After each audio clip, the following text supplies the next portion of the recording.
Entertainment வழங்கும் கார்த்தி மற்றும் அரவிந்த் சுவாமி நடிப்பில் மெய்யழகன் செப்டம்பர் 27 முதல் உங்கள் அபிமான திரையரங்குகளில். Hola! Vacation to Malaysia starts from rupees 24,999 only. GT Holiday.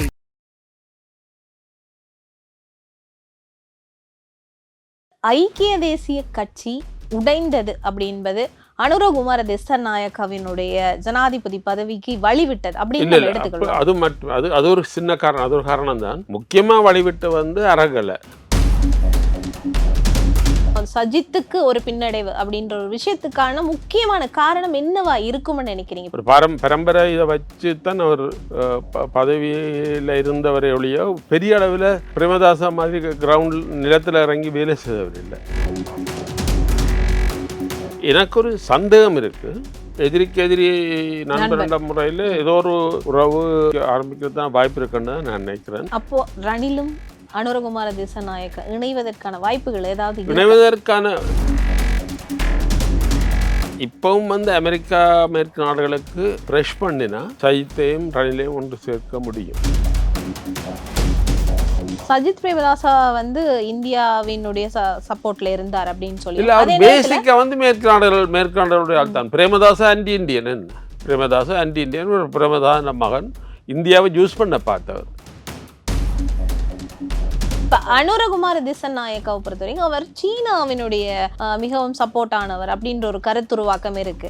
அப்ப சீனாவுக்கு சப்போர்ட் பண்ற ஒரு அரசியல் தலைமையை எப்படி இந்தியா தன்னுடைய கூட்டாளியாவோ பங்காளியாகவோ ஏற்றுக்கொள்ளும்?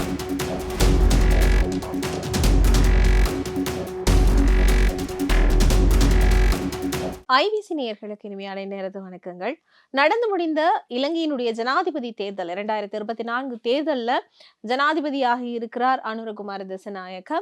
இந்த நிலையில இலங்கையினுடைய தேர்தல் வியூகங்கள், தேர்தலுக்கு பின்னணியில இருந்த அரசியல்கள், இது தொடர்பில் பல விஷயங்களை எங்களோடு பேசுவதற்காக திரு ஜெயபாலன் அவர்கள் நம்மோடு இணைந்திருக்கிறார். வணக்கம். வணக்கம். இப்போ நம்ம ரெண்டு விஷயமா நம்ம இந்த நேர்காணல் எடுத்துட்டு போகலாம் அப்படின்னு சொல்லியிருக்கோம். ஒன்று என்ன அப்படின்னு சொன்னா சிங்கள தலைமைகள் சிங்கள மக்கள், அடுத்தது சிங்கள தலைமை தமிழ் மக்கள்.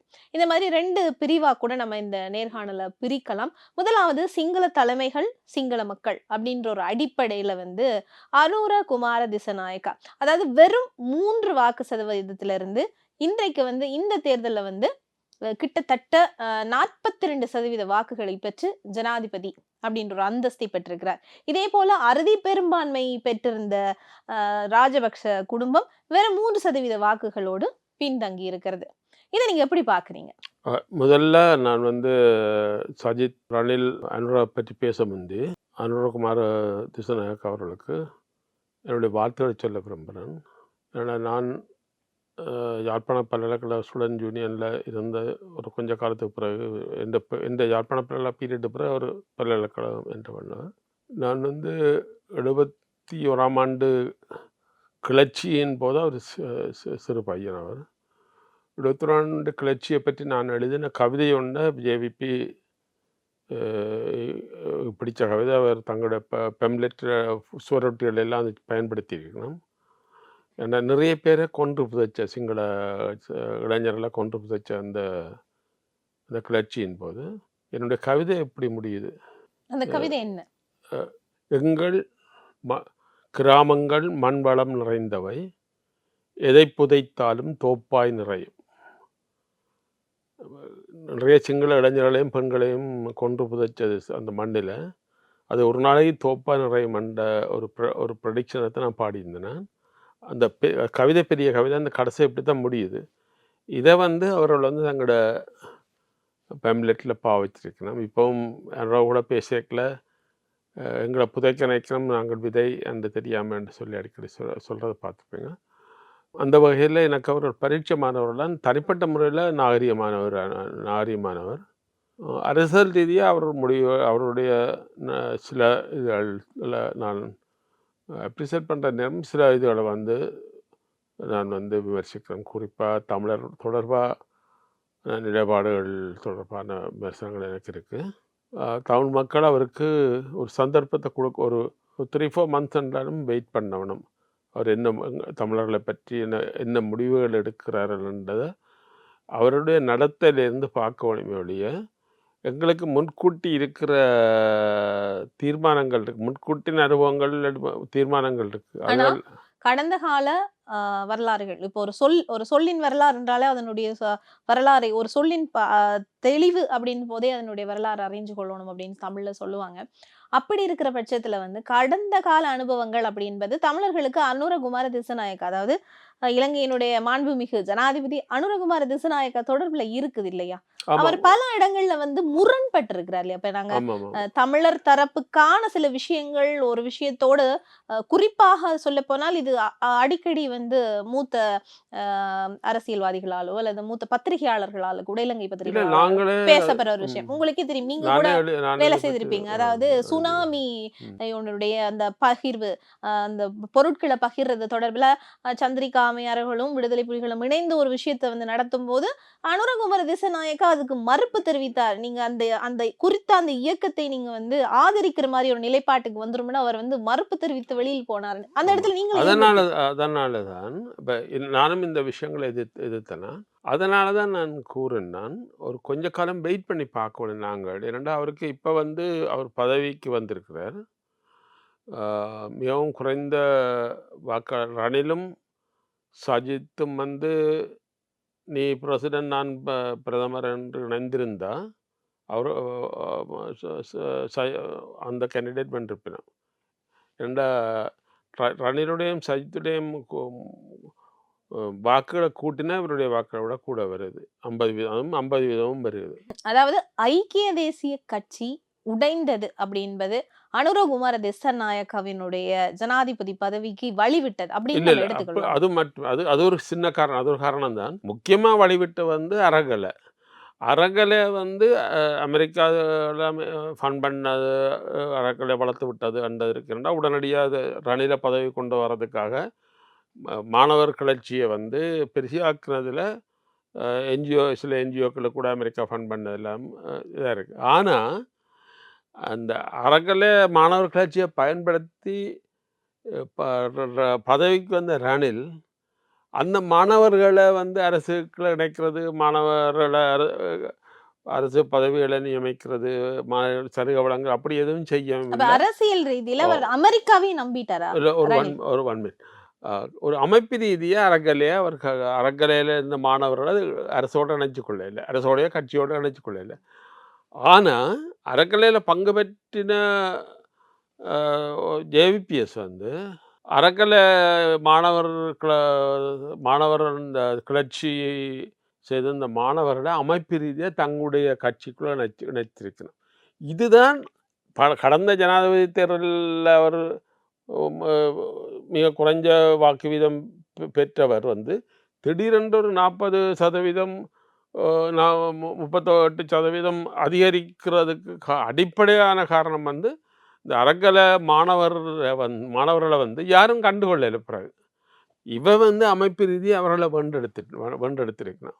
இந்த இடத்துல ரணில் தவற விட்டுட்டார் அப்படின்னு ரணில் எடுத்துக்கொள்ளலாம். அது அரசியல் ரீதியான ஒரு பெரிய தவறு. ரணிலுக்கு அப்பவும் வந்து அமைப்பு ரீதியான நமக்கு தெரியாது. ஆனா சஜித்துக்கும் வந்து அ அவையும் வந்து ஒரு முதலாளித்துவ போக்குன்றது இருக்குத்தான். எப்படியும் இப்போ பிரச்சாரம் சஜித்துக்கு ஒரு பின்னடைவு அப்படின்ற ஒரு விஷயத்துக்கான முக்கியமான காரணம் என்னவா இருக்கும்னு நினைக்கிறீங்க? இப்ப ரணில் விக்ரமசிங்க அவர் வந்து ஒரு சுயாதீனமா ஒரு சுயேட்சையா வந்து போட்டியிட்டார். சரி. ஆனா ஒரு ஜனாதிபதியாகவும் அவர் வந்து இதுக்கு முன்னதாக கூட அவர் வந்து தேசிய பட்டியல தான் தெரிவு செய்யப்பட்ட ஒரு எம்பியா இருந்தார் அப்படின்னு நம்ம இங்க இங்க குறிப்பிடத்தக்க ஒரு விஷயம். அதாவது அரசாங்கம் தேர்வு செய்யப்படாம எடுக்கப்பட்ட ஒரு பதவி அவருக்கு கிடைச்சது. சரி, அதுக்கு நம்ம விட்டுறலாம். ஆனா எதிர்க்கட்சி தலைவராக இருந்த சஜித் பிரேமதாஸ் அவர்கள் அல்ல ஏன் பின்னடைவை சஜித்துக்கும் சந்தித்தார்? வந்து ச அமைப்புகள கட்டியெழுப்பின அனுபவம்ன்றது பெரிய அளவில இல்ல.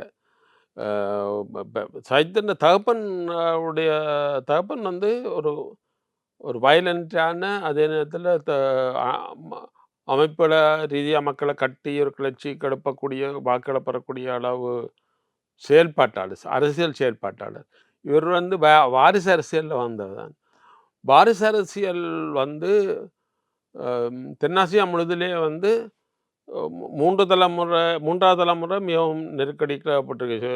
பூட்டோண்ட மகளா இருந்த என்ன, பூட்டோண்ட மகளா இருந்த சந்திரியாண்ட அ ம மகளா இருந்த என்ன, மஹிந்த ராஜபக்ஷ ஃபேமிலியில் இருந்தான்னா 2வது தலைமுறை வந்து 2வது தலைமுறை நிச்சயமாக 3வது தலைமுறை இந்திரா காந்தி அம்மா நேருவோட ஃபேமிலியில் 3வது தலைமுறை அது வந்து பெரிய இதானது பங்களாதேஷில் அதை பார்க்குறீங்க. இப்போ இந்த பாரம்பரிய அரசியல் வந்து ஒரு தலைமுறைக்கு ஒரு தலைமுறை சில நேரத்தை அனுபவத்தை வச்சிருக்கேன். 3வது தலைமுறை வந்து தோற்று போகிறது தான் வளமையாக இருக்குது. சஜித்தும் வந்து சஜித் வந்து வந்து இந்த பிரச்சனை சஜித் அவர் ஒரு பரம்பரை இதை வச்சு தான் அவர் பதவியில் இருந்தவரை ஒழிய பெரிய அளவில் பிரேமதாசா மாதிரி கிரவுண்ட் நிலத்தில் இறங்கி வேலை செய்தவர் இல்லை. அது ஒரு காரணம். மற்றது வந்து அந்த அறக்கலைக்கு பிறகு ஜேவிபி வளர்ந்திருக்கின்றதை அவர் உணர்ந்திருந்தா ரணிலோட ஒரு ஒப்பந்தத்துக்கு போயிருப்பார்.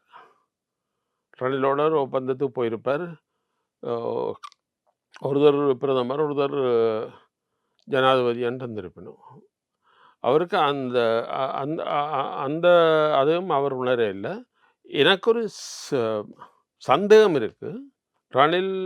ரணில் வந்து செகண்ட் ப்ரிஃபரன்ஸ் ஓட் இருக்குது தானே, அதை வந்து ரணிலண்ட ஆக்கள் வந்து இவருக்கு போடக்கூடாது, இவருக்கு போடுறத விட அனுராவை போடுறது பெட்டர்னு நினச்சிருக்க வேணுமென்று தான் நான் நினைக்கிறேன். ரணிலுக்கும் ஒரு எதிரிக்கு எதிரி நண்பர்ன்ற முறையில் ஏதோ ஒரு உறவு ஆரம்பிக்கிறது தான் வாய்ப்பு இருக்குன்னு தான் நான் நினைக்கிறேன். அப்போ ரணிலும் அனுரகுமார திசாநாயக்க இணைவதற்கான வாய்ப்புகள் ஏதாவது இணைவதற்கான அமைப்பில் கட்சி ரீதியான இணைய வாய்ப்பு இல்லை. ஏன்னா அவர் சுயேட்சையாக தானே இருக்கிறார். சுயேட்சையாக இருந்தான்னு சொன்னா இப்ப அடுத்த பாராளுமன்ற தேர்தல் அப்படின்னும் போது அதுக்கு பாராளுமன்ற தேர்தலில் இணைகிறதுக்கு ரணிலுக்கு வேண்டிய அவசியம் இருக்க தெரியல. ஆனா இந்த மேற்கு நாடுகளை குறிப்பா வந்து ஐரோப்பிய நாடுகளை வந்து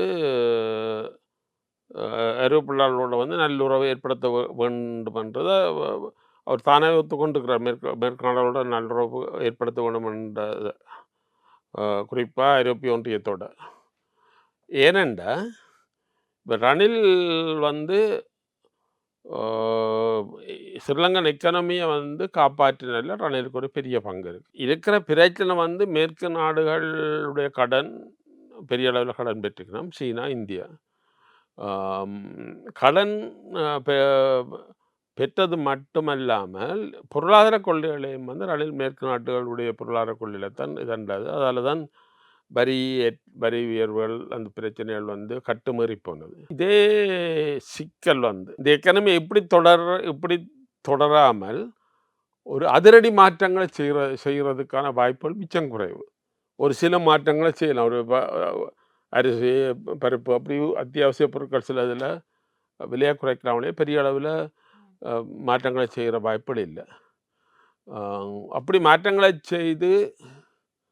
செய்து மேற்கு நாடுகள் வந்து இவர்களுக்கு எதிராக ஒரு முரண்பாடு வந்ததுண்டா இப்பவும் வந்து அமெரிக்கா மேற்கு நாடுகளுக்கு ப்ரெஷ் பண்ணினா சஜித்தையும் ரணிலையும் ஒன்று சேர்க்க முடியும். இன்னுமே வந்து ஜனாதிபதியாக பதவி ஏற்றாலும் கூட ஒரு இக்கட்டான சூழ்நிலையில் தான் அனுரகுமார திசாநாயக்க இருக்கிறார். தான் வந்து தன்னை விட சஜித்துக்கும் ரணிலுக்கும் வாக்குகள் அதிகம் என்றதையும் சஜித்தும் ரணிலும் வந்து ஒரே வட்டத்தை மேற்கு நாடுகளோட ஆதரவு வட்டத்தை சேர்ந்தவர் என்றதையும் வந்து திசாநாயக்க மறக்க மாட்டார். அவர் வந்து கிரவுண்ட். இப்போ இதுல ஒரு விஷயம் எனக்கு கேள்விக்குள்ளாகுது. என்ன அப்படின்னா, சஜித் பிரேமதாஸ் அவர்கள் இந்திய ஆதரவு நிலைப்பாட்டில் இருந்தார் அப்படின்ற பல கருத்தோட்டங்களை நாங்க பார்த்தோம். இதுல அவர் மேற்குலக அஜெண்டாக்குள்ள இருக்கிறாரா அப்படின்னு இல்ல. இந்தியா தென்னாசியா முழுவதும் தோற்றதுக்கு காரணமே வந்து இந்தியா வந்து இந்தியாவுடைய அணுகுமுறை தான். ராஜபக்ஷ வந்து சென்ற முறை பதவி வந்ததில் இந்தியாவுக்கு பெரிய பங்கு இருக்குன்னு சொல்லப்படுது. அந்த தமிழர்கள் வந்து புறக்கணிக்க வேண்ட சூழல் உருவாக்குறதுனாலும் இந்தியாவுக்கு ஒரு பங்கு இருக்குது. ஆனால் ராஜபக்ஷ வந்து இந்தியாவோட ஆள் இல்லை, அவர் வந்து சீனாவுடைய ஆள். இந்த முறை சஜித்தை பதவியை கொண்டு வரதுக்கு இந்தியா முயன்றன்னு சொல்லப்படுது. சஜித் பிரேமதாசா வந்து இந்தியாவினுடைய சப்போர்ட்ல இருந்தார் அப்படின்னு சொல்லி இல்ல அவர் அதே நேரத்துல பேசிக்கா வந்து மேற்கு நாடுகளுடைய ஆள் தான். பிரேமதாசா ஆன்டி இந்தியன் என்ன? Premadasa anti Indian. ஒரு பிரேமதாச மகன் இந்தியாவை ஜூஸ் பண்ண பார்த்தவர். மஹிந்த ராஜபக்ச இந்தியாவை ஜூஸ் பண்ணினாரோ அப்படி இவரும் இந்தியாவை ஜூஸ் பண்ண பார்த்தவர். ஆனால் அடிப்படையில் அவர் வந்து மேற்கு நாடுகளோட ஆள் தான். இந்தியாவோட அட்ஜஸ்ட் பண்ணியிருப்பினோம். இப்போ இவரும் இப்போ இப்போ அனுரா கூட இந்தியாவோட ஒரு பெரிய யுத்தத்துக்கு போற முரண்பட போறோம் இல்லை இந்தியாவோட. ஆனால் இந்தியாவோட முரண்பட போறோம். அனுரகுமார திசநாயக்காவை பொறுத்தவரைக்கும் அவர் சீனாவினுடைய மிகவும் சப்போர்ட் ஆனவர் அப்படின்ற ஒரு கருத்துருவாக்கம் இருக்கு. அப்ப சீனாவுக்கு வந்து சப்போர்ட் பண்ற ஒரு அரசியல் தலைமையை எப்படி இந்தியா தன்னுடைய கூட்டாளியாவோ பங்காளியாகவோ ஏற்றுக்கொள்ளும்? இல்ல இதுல பிரச்சனை என்னண்டா, ஒரு தென்னாசியாவை சேர்ந்த ஒரு கட்சியை சேர்ந்த ஒருவருக்கு அமெரிக்காவோட நட்பாக இருக்கிறதுக்கு சீனாவோட நட்பாக இருக்கிறதுக்கு உள்ள உரிமையை இந்தியா மறக்கிறார். இந்தியாவோட நட்பாக இருக்க வேண்டாம் எதிர்பார்க்கலாம். இந்தியாவுக்கு பின்னுக்கு நிற்க வேணும்னு எதிர்பார்க்கறதால தான் இந்த சிக்கல் வருது. இந்தியா நண்பர்களை உருவாக்கணும். இந்தியா வந்து கொத்தரிமையோட உருவாக்கல நண்பர்களை உருவாக்க முடியும், உருவாக்க இயலும். இப்போ சீனாவோட இவர் வந்து சீனாவோட பப்பெட் என்று சொல்றது மாதிரி நான் நினைக்கல. நான் சீனாவுடைய நண்பன். அதனால இலங்கையில் இப்ப அண்மையில நான் இலங்கைக்கு போறப்போ கூட இலங்கை விமான நிலையத்திலேயே வந்து போற போட்லயே ஆங்கிலம், சிங்களம், சைனா மொழி இருக்கு. அது வந்து சஜித்துக்கு அது வந்து இவர் ரணிலண்ட காலத்தில் தானே நீங்கள் போறீங்க. ரணிலண்ட காலத்திலேயே அப்படி ஒரு சூழல் இருக்குண்டா சீனா தவிர்க்க முடியாத ஒரு இடத்துல இலங்கையில் இருக்குது. ஆனால் ஒரு இலங்கையை சேர்ந்தவருக்கோ ஒரு மேற்கு வங்காளத்தை சேர்ந்தவருக்கோ ஒரு நேபாளத்தை சேர்ந்தவருக்கோ இல்லாட்ட மாலதீவை சேர்ந்தவருக்கோ சீனாவோட நட்பாக இருக்கிறது இந்தியாவோட நட்பாக இருக்கிற மாதிரி சீனாவோடையும் அமெரிக்காவோடைய நட்பாக இருக்கிறது வந்து அது அவரவரோட விஷயம்.